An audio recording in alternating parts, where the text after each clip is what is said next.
Calaroga Shark Media.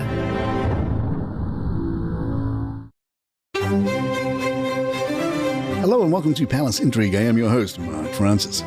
A friend of Charles told the Sun, if you didn't know there was anything wrong with him, you wouldn't know.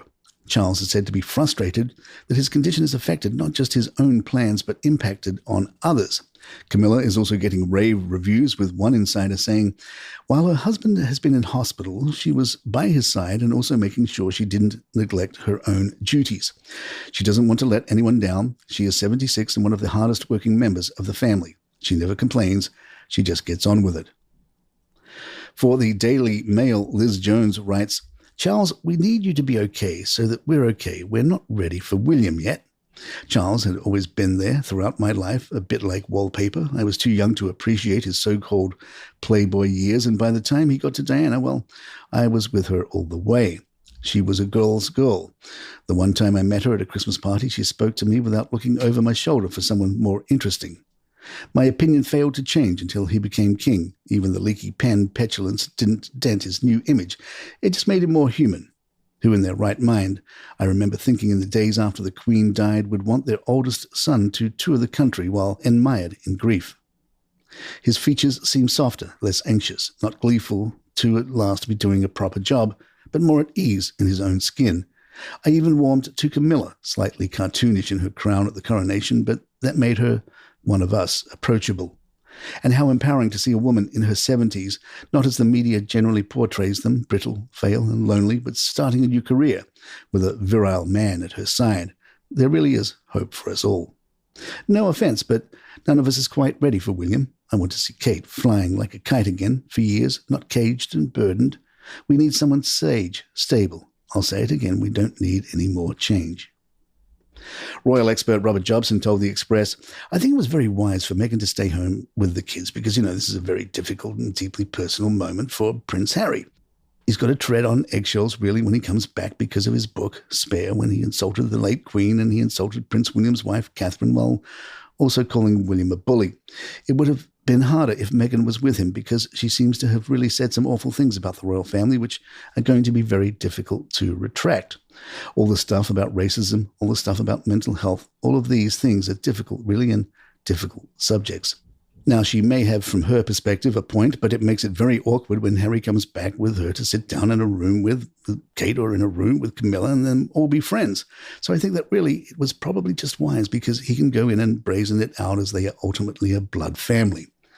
Royal expert and former royal butler Grant Harold agreed, telling the New York Post, Meghan made the decision that it was best to stay home with the children and maybe she feels that this is something Harry has got to do alone. He added, it's his father. She's aware of the close relationship and probably encouraged him to come over.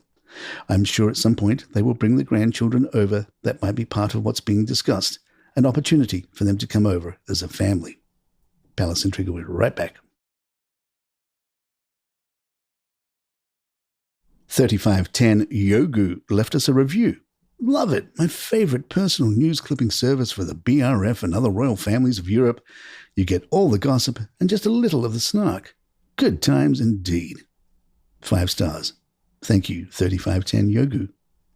Princess Anne continues to impress even her most ardent supporters with the extent of her commitments.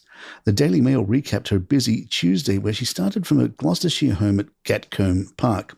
At 9:30 a.m., she was transported by helicopter to Windsor Castle for an investiture ceremony initially planned by the King prior to his diagnosis, marking her as the first royal to undertake public duties in the UK since the announcement of the King's treatment.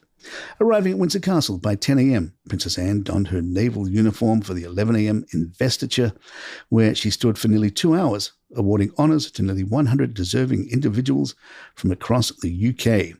A quick lunch was scheduled for Anne between 1 and 1:20, though she seldom pauses for meals, mirroring her brother's habit of working through lunch without even consuming water, until the evening to avoid interruptions.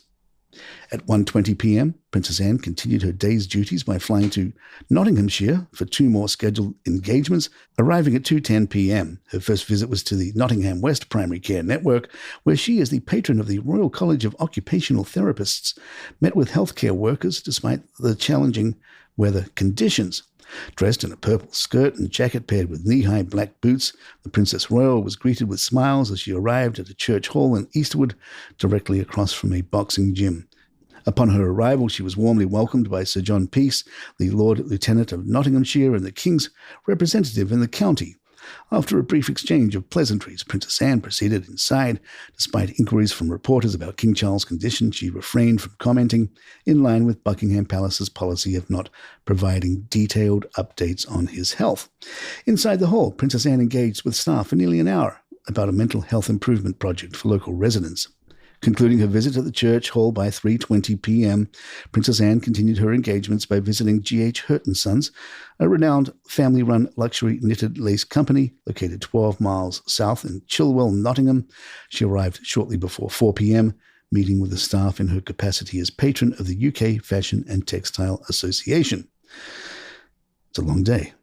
Palace Intrigue remains on modified schedule. We'll do bonus episodes as events warrant, in addition to our usual early morning release. And there you have it. If you'd like to email us, our address is thepalaceintrigue@gmail.com. Please follow us on Apple and Spotify or your app of choice. If you're on YouTube, hit that subscribe button and you'll get all these alerts in a timely manner. I'm Mark Francis. My thanks to John McDermott. This is Palace Intrigue. Good times.